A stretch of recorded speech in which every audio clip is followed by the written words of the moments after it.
Hey everybody, and welcome to the lounge, all my fellow loungers, chillers, ballers, and grillers, and gamers. Today, I am going to be doing a reaction video. I have been getting tweets all day today asking me to do a reaction to this video. I have not seen this, I promise you. This is the first time, so I am going to watch this and we'll see what happens. So, I have to take my glasses off because it's a close distance, so I'm going to do that. So, I am going to start it now. Has really shaken up this Moncks Corner neighborhood. One resident said she was too worried about her children to come out and talk with us. And Sheriff MC Cannon says right now he can't offer much comfort. It was March 3rd, 1989, in Berkeley County, South Carolina.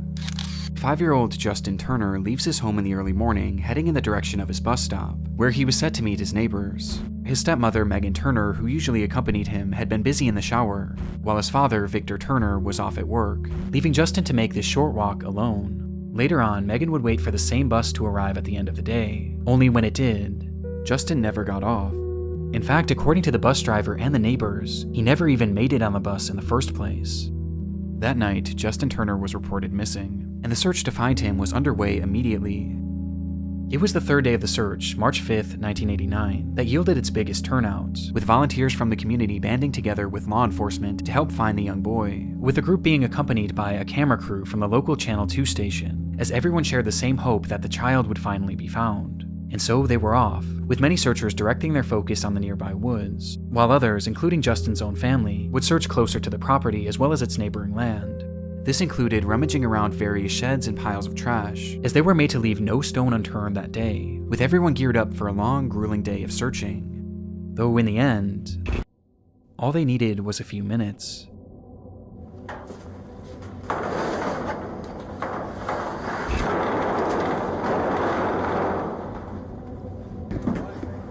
Oh, something's in there. Nathan, that's No camera, no camera. Where is he at? Where is he at? in there. With the cameras rolling, we see the moment that Victor Turner discovered his own son, stuffed inside an old cabinet in his own camper, with his reaction making one thing very apparent: Justin was no longer alive. The footage is devastating and made worse upon the discovery that not only was Justin dead, but he had been brutally assaulted and murdered by strangulation. But there was something even more unsettling about this footage: the fact that that very camper had already been searched in the days prior, and likely numerous times, yet somehow Justin's body was never found, meaning that whoever the killer was may have hidden him there days after the disappearance. The latest word about the boy's grim fate has really shaken up this Moncks Corner neighborhood. They were clearly dealing with an incredibly dangerous and deranged individual, and tracking down whoever was responsible became law enforcement in the area's top priority. Though this certainly didn't mean that results were guaranteed, as there was a severe lack of physical evidence found on the scene, making it incredibly difficult to find any definitive information as to who might have done this. And despite their best efforts, 3, 2, 1, Happy New Year!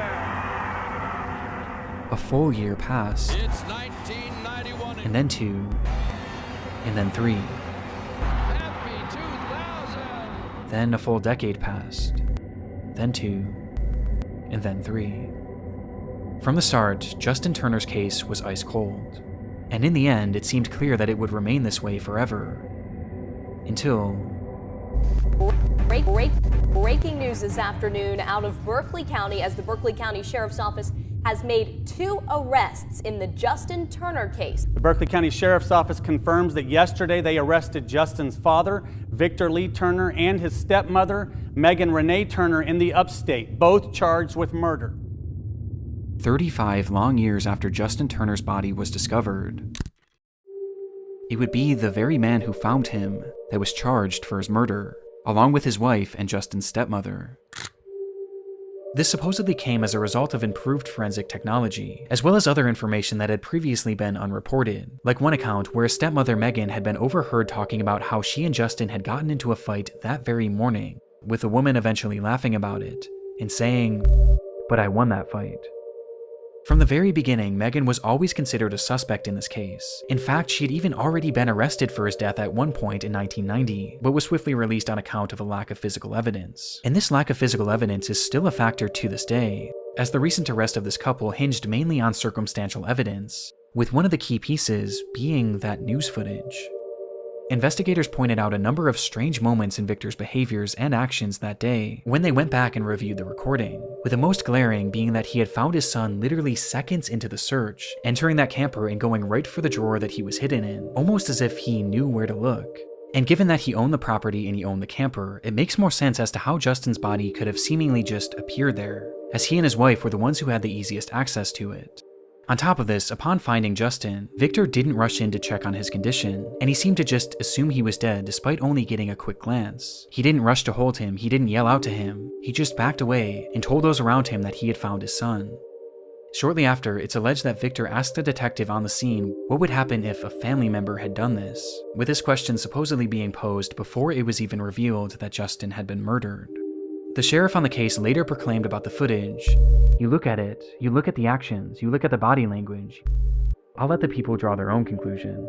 On top of this, the same sheriff also recalled that right after the body was found, Victor and Megan basically refused to ever speak to detectives again, and they never once called in to check on the case for the entire 35 years. With the sheriff saying, "Nobody that I'm aware of from any of the family has ever heard from them again. I never got one phone call. Not one phone call from his daddy or his stepmother. What are y'all doing about my son's death? Not one.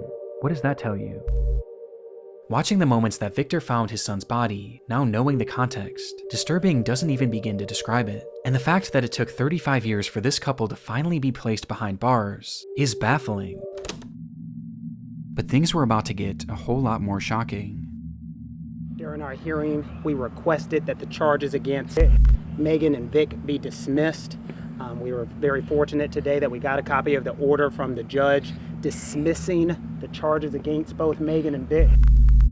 As on June 7th, 2024, months after their arrest, Victor and Megan were released from prison and all charges against them were dropped, with the judge citing a lack of any new conclusive physical evidence, as well as the fact that nearly 20 people who were initially involved in the case, including witnesses and those who initially provided key testimony, had since perished, with the judge believing that it was now impossible to get the full story. On top of this, it was also discovered soon after the arrest, a notorious serial killer just so happened to be in the area on the day of Justin's murder. His name was Richard Ebenitz, and though it's unknown how many victims he truly has, it appears that at least 4 kidnappings and 3 slayings have been attributed to him, with some of these victims being taken in broad daylight when they were getting off the bus.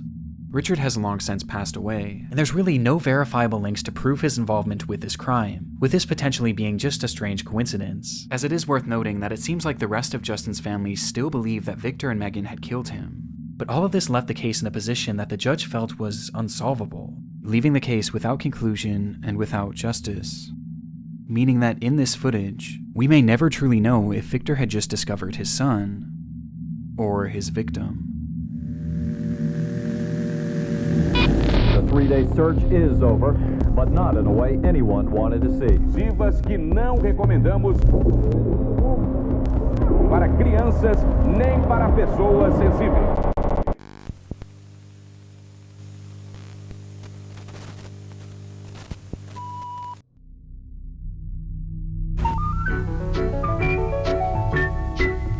George and his friend, the man with the yellow hat, were going on a camping trip.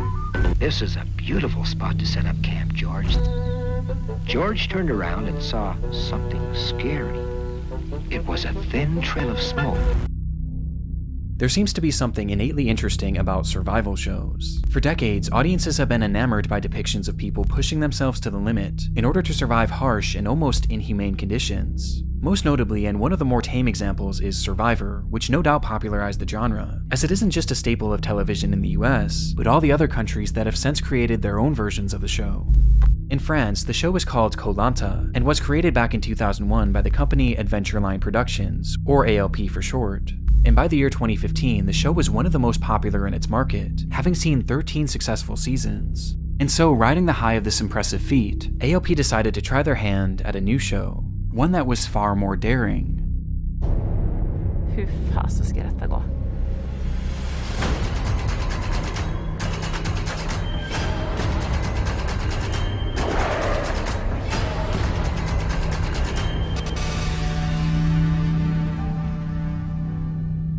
show was called Dropped and would follow 2 teams of 4 contestants who would be blindfolded and dropped into an undisclosed location each week via helicopter, with each team having the same mission: make it to civilization, charge a phone, and make a rescue call. And the first team to do so would win, while the losing party would have to vote one member off.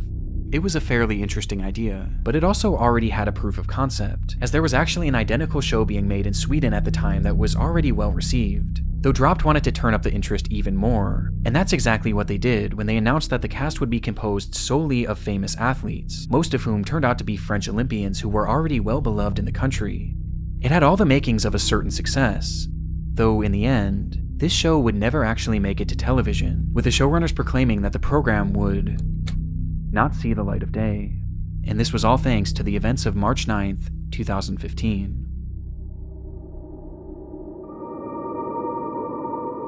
It was the start of their second episode. The first had seen the elimination of professional footballer Sylvian Wiltord, after his team failed to make it out of the wilderness first, which left 7 contestants who were now ready for round 2. The day's shoot began in La Rioja, Argentina, with the cast being blindfolded in preparation to be loaded up into their helicopters and dropped at their next location. Olympic gold medal swimmer Alan Bernard was one of the first to step onto the craft, but was quickly told to exit, as his team had been the first to be dropped in the last episode, meaning that to make it fair, it was time for the other group to go first, thus giving them slightly more time, and so he stepped off the craft and waited with his group, as the other team instead loaded in. There were 2 helicopters on the scene. One was set to carry 3 contestants: Florence Attu, Semil Mouffet, They come to the line and Mouffet touches and just gets there. and Alexis Vastine, along with a crew member and 1 pilot. Meanwhile, the other craft was strictly for the crew, holding 4 production workers as well as a single pilot, with Alan Bernard and his group staying on the ground with their backs turned to the craft, as they eagerly anticipated the return of those helicopters to then take them. And so, with their blindfolds on in the pitch darkness, the team listened as they heard the sounds of the crew cheering on a successful takeoff, though the cheering would be cut short by an awful sound: the sound of crushing metal.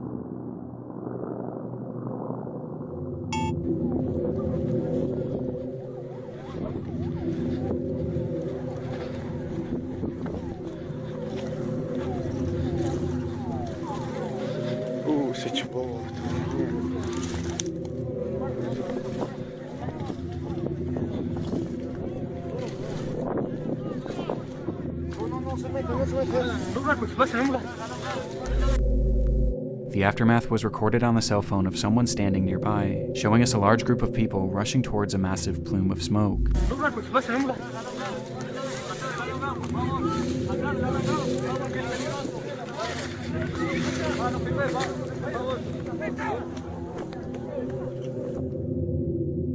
Where they would find the remains of one of the aircrafts, mangled and reduced to an unrecognizable mass of steel, with none of the contestants being able to make sense of what had just happened. It's very possible that the incident itself was captured by the production's own cameras. However, this footage has never and likely will never be released, though coincidentally, they weren't the only ones recording, as someone watching nearby just so happened to be filming the takeoff of these 2 crafts, showing us the reality of what had just transpired.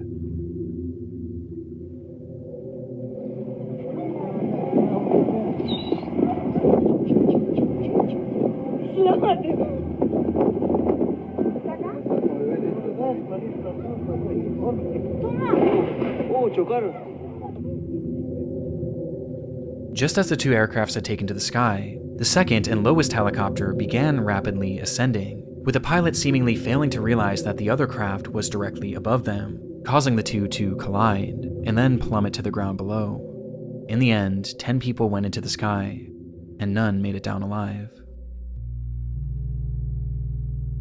The footage makes little sense even today. The weather was perfect, the crafts were some of the best in the world, and both of the pilots not only had 30+ years of flying experience, but they were both flight instructors themselves. Not to mention that the show's security coordinator, who was in charge of facilitating the takeoff, had actually worked on the Swedish version of the show, and had ample experience in this exact situation. And yet, this is how it ended. It was eventually determined that the higher helicopter was likely flying out of visual contact from the lower helicopter, and that the pilot of the ascending chopper likely just didn't realize how close they were, with reports also indicating that he may have been distracted by the actual filming process, something we've tragically seen before. We're gonna pull out. We don't know what has just happened right there. And because of this, it appeared that at least some pilot error was to blame. But it was ALP that was found largely responsible, with alleged serious safety oversights being discovered later on, with it appearing that this crash was the result of multiple small factors coming together to form one catastrophic accident. After the incident, Dropped was swiftly cancelled, while the team that had so narrowly avoided getting on that flight and in turn likely having perished themselves were left in complete and utter shock, forever changed by the accident. With Alan Bernard, the man that's said to have been physically on that doomed craft for a split second, later recounting that there was a life before and after Dropped, because you don't come out of such an accident unscathed. In the end, AOP was indicted on manslaughter charges and found to be an inexcusable fault for the disaster, though it doesn't really seem like they faced any sort of actual legal punishment, with the company continuing their work on other programs to this day. But one thing that I was surprised to find in my research was that ALP is actually no stranger to the world of disturbing television moments. In fact, they had experienced one just a single year before this accident. As mentioned previously, ALP was already quite versed in the world of survival television, as they had run 13 successful seasons of Koh Lanta. Though what I failed to mention is that the company had actually produced 14 seasons. Or at least they attempted to. It was season 13, during the very first day of filming, when contestant Jara Baban collapsed after the show's second challenge, with the show continuing to film as if nothing happened. Anonymous reports from the set claim that once on the ground, it took the medical team nearly 5 minutes before intervening, as to not interrupt their recording, and once they eventually did tend to him, he became more alert and complained of having severe cramps. But the show's primary doctor, Terry Costa, didn't believe that his ailments required an emergency airlift, as this would have cost the production company far too much money, especially on the first day of filming. Instead, Jara was diagnosed with dehydration and was brought back to their makeshift infirmary, where he would lay for nearly 2 full hours, until he was finally taken away by a proper medical team. On his way off the island, Jara Baban would pass away from cardiac arrest at the age of just 25. Cardiac arrest that was completely missed by the show's doctors. The testimony from those on the scene painted ALP and Dr. Costa in an extremely negative light, as their inability to act quickly and recognize the ailments of Baban likely contributed to the young man losing his life, with some claiming that the doctor and the showrunners were far more interested in keeping the production running smoothly than actually caring for the young man. And though ALP denied any wrongdoing, the season would essentially be cancelled right there on the spot. But disturbingly, despite the filming lasting only 1 day, Baban's death wasn't the only tragedy to occur as a result. Due to intense public ridicule, Dr. Terry Costa would end his life just days later, stating that all the negative news reports about him were wrong and that they had sullied his good name, writing in a final note, "I'm sure that I treated Jara in a respectable manner, as a patient and not as a contestant," adding, "having to reconstruct this destroyed reputation would be unbearable," before ending his letter with a message to those on the shoot that had spoken out against him. The author of the anonymous comments about the circumstances of Jara Baban's death, and those who spread them, will have to face their conscience. In the end, Koh Lanta would return a year later and has been going strong ever since, as ALP did not appear to face any serious repercussions for the incidents that transpired under their watch, with their fault in both cases being debated to this day.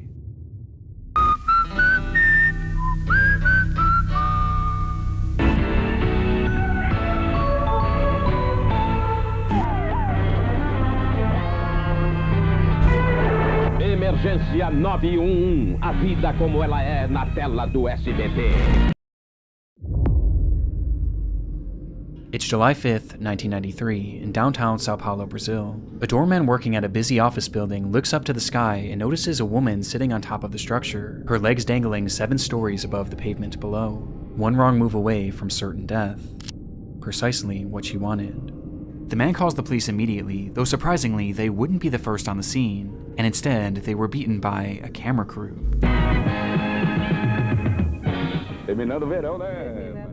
The group was from the show Aki Agora, a news program from the network SBT that had become notorious for their sensationalized and shocking stories. In their history, they had captured live footage of police riots, kidnappings, and even murders, which they would then broadcast on air as part of their show. And this unfolding situation was their content for the day. Nós fomos ver o que estava acontecendo. E quando nós chegamos ao local, o corpo de bombeiros chegou, os bombeiros chegaram junto conosco. O que é um suicídio? Onde? Nós vimos junto. Quando o bombeiro olhou para cima, estava lá a menina, sentada no parapeito. E eu tomei um susto, a câmera olhou também, nós tomamos um susto.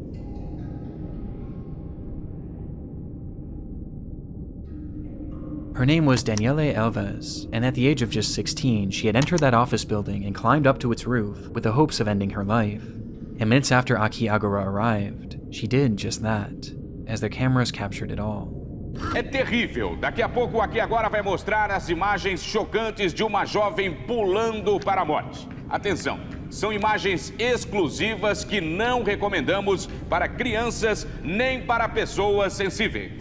Later that night, that footage would be packaged together into a roughly 10-minute segment, which the network promoted heavily throughout the day, hyping it up to be one of their most shocking episodes ever. And supposedly it was. As though it appears that the full segment is currently lost, the footage of Daniele's fall was said to have been displayed almost entirely in full, showing the moments just before and just after she had landed, where she was said to be still somewhat alive. It was more than shocking, and left viewers outraged that something of this nature could be shown on TV. But while showing the footage proved highly controversial enough, it was the context surrounding the footage that made it even more depraved. As mentioned previously, police were called to the scene to assist in efforts to help Daniele Alves, yet the first to arrive was that Aki Agora news crew. And this wasn't a coincidence. They were all about capturing events as they unfolded, and in order to be the first on the scene, they actually tapped into the police scanners, monitoring all of the calls and information being passed through officers in order to get leads on potential stories. Which is how they got word of this incident, hearing the calls and speeding over as quickly as possible. It wasn't illegal per se, but it surely wasn't ethical either. And this was only the start. After Daniele jumped, the crew that had filmed her had already captured their dramatic footage for the day, and as the officers and medical personnel dealt with the aftermath, the crew decided to turn their focus to the next element of their story: Daniele's parents. They packed up their equipment right away and headed straight for the home of Daniele's mother and father, with it being unclear how they even got that address in the first place. And there, they once again had beaten the police, who were still back at the scene trying to piece everything together. Though rather than waiting for them, the crew instead decided to take the lead, going up to the door, ringing the doorbell, and telling Daniele's parents that their daughter had just passed away. The crew then supposedly took the parents to the police station, consoling them all while their cameras kept rolling, as the crying parents made for the perfect footage for their segment. Exploitative is the only word for it, but what they did next, well, that was something far more evil. Having dropped the parents off at the police station, the crew then got to work creating their segment for the night, and as part of it, they needed to find a reason as to why Daniele did this. They first theorized that this was likely due to a drug addiction which had somehow spiraled and led to her jumping, but then they decided that that just wasn't dramatic enough, and they instead shifted to a different story, one that they reported to all of their viewers as if it were a fact. They reported that Daniele Alves had ended her own life because of her abusive parents, placing the entire blame on the family that they had just supposedly helped. And there was one massive issue with this. It wasn't even true. The claim appears to have been quite literally based on nothing. It has no verifiable backing and seems to have been a complete guess. In fact, just days later, Daniele's best friend spoke out and said that Daniele had done this because of a broken heart, not because of drugs or any sort of abuse. It's sickening, as the crew cared so little about Daniele's own story that they seemingly just made up their own. And imagine for a moment being those parents, going about your day when a TV crew comes to your house and tells you that your daughter is dead, and despite consoling you, those same people then broadcast your daughter's death for the whole world to see, and blame you for it. Naturally, this didn't go without repercussions for Aki Agora, who had crossed the line in the most soulless way possible, and the effects were swift and powerful, as the rating soared 33%, making it more popular than ever before. The network would end up being sued by Daniele's family, who was eventually awarded $1 million as a result, but realistically, no amount of money could ever be enough, as the show's actions permanently affected that family and destroyed their grieving process in a way that I can't even wrap my mind around. But this did little to slow down Akiagara, as they remained on the air for 4 more long years, during which they leaned even more into these unfolding crime stories, leading to them witnessing numerous other deaths, and even being taken hostage themselves on multiple occasions. Akiagara would continue on air until the year 1997, when one day the show was pulled due to its declining ratings, and in its place, the network would instead begin airing The Disney Club.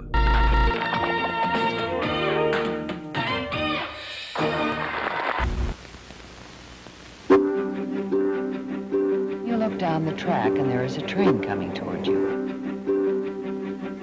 What do you think would happen? It was an exciting day for the crew of the upcoming movie Midnight Rider, the Gregg Allman story. Years had been spent planning and scripting for this biographical film about Gregg Allman of the Allman Brothers. And this day, February 20th, 2016, would be the day that they would finally start filming. It was nothing more than a camera test, a day in which the crew would practice filming, as well as getting acquainted to their equipment and new co-workers. But for the group of 20, the excitement in the air was palpable, as they were given access to a stunning piece of land in Nahunta, Georgia. So stunning, in fact, that the film's director, Randall Miller, just couldn't wait to begin the actual process of filming. Slicing through the property was an old railroad that had crossed over a scenic bridge raised high above the Altamaha River, the perfect location for a shot that Miller had been envisioning. It was set to be a dream sequence where Allman's character would wake up on a hospital bed in the middle of the tracks and see a vision of his brother, and it was a shot that Miller just had to have. However, there was one major issue. The crew was given permission to film on the property, but not the actual railway, as this was owned by a separate company named CSX, and when Miller asked them for permission to film the shot, he was denied multiple times, as these tracks were still very active, making it far too dangerous. But being on location and seeing that bridge, Miller couldn't help himself. And so he directed his crew to set up the scene anyway, believing that they could quickly steal a shot without anyone noticing. Miller had supposedly done his research too, and discovered that only 2 trains were set to roll through the area that day, and he knew the general intervals in which they were supposed to pass. Based on this, he figured that those trains wouldn't arrive for a few hours, giving them more than enough time to film the movie's very first scene. And so they quickly set everything up, rolling out a metal hospital bed and placing it towards the center of the bridge, with Miller assuring his crew that this was in fact safe, and that they had nothing to worry about, as the camera began to roll. Minutes later, the bed began to shake, and the silence around them was shattered by the sound of a whistle.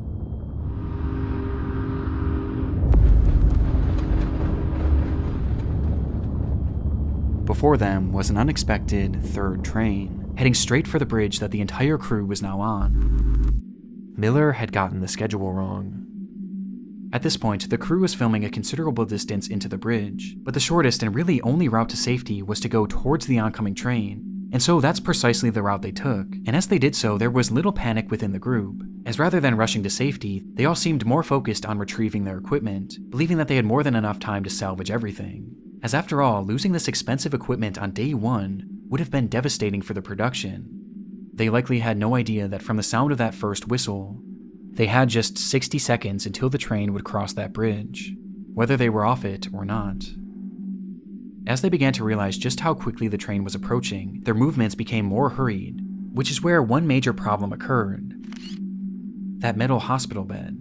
It was incredibly heavy on its own, and though it was designed to roll, its wheels kept getting caught on the tracks, and worst of all, it was set up horizontally, which essentially turned it into a barricade. And despite their best efforts to save everything, their time was up, and as the camera continued rolling, the train would arrive.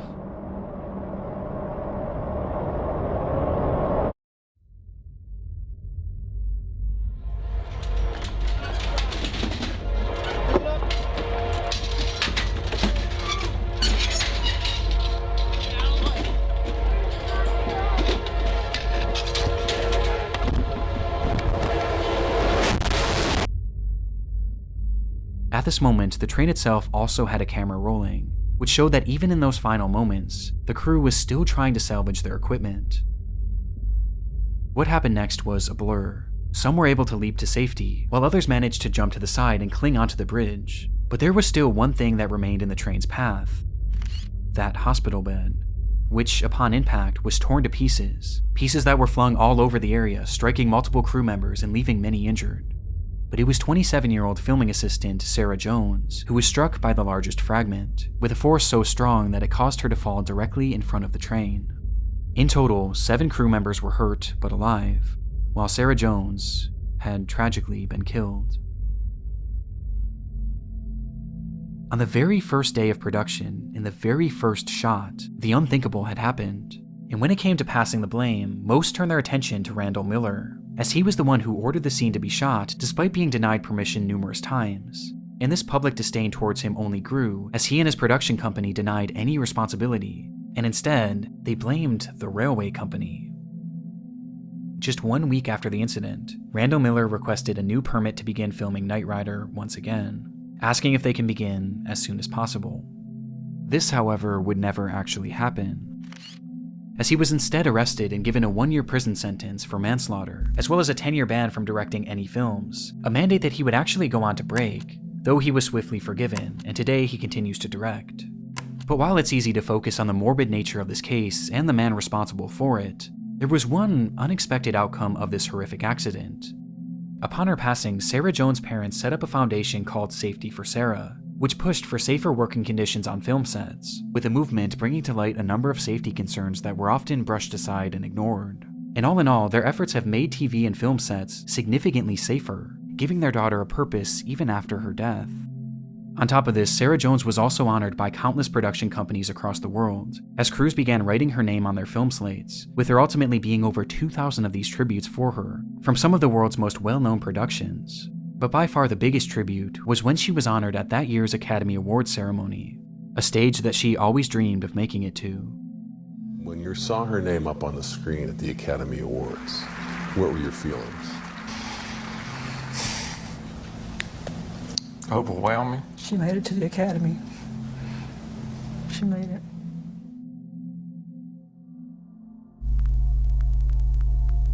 All right, well, I watched it. What's my emotions on it? I don't know. It was a very long video. I should have just went all the way to the end. All right, well, until next time, guys. I'll see you at the lounge.